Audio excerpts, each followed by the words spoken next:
Kryeministri izraelit Benjamin Netanyahu tha se forcat e tij do të marrin kontrollin në të gjitha zonave të rrepit të Gazës dhe se Izraeli do të veprojë për të parandaluar një zgjidhje buke duke hequr bllokadën njëjavore mbi ndihmat, megjithse tha se burimet e lejuara do të ishin minimale. Komentet e tij ardhen një ditë pasi Izraeli nisi një ofensivë të madhe toksore në Gaza.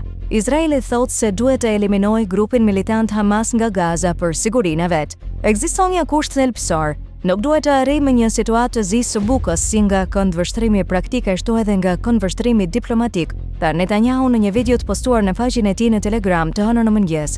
Kustoja personale dhe financiare për banorët e Gazës gjatë luftës shkatrimtare ka qenë e madhe, në shumë vdekje dhe qytete të tëra të rrafshuara. Kritikët e Izraelit thonë se ai ka qenë shumë agresiv në luftën e tij dhe ka treguar pak shqetësim për mënyrën se si ofensivat e tij ndikojnë tek civilët.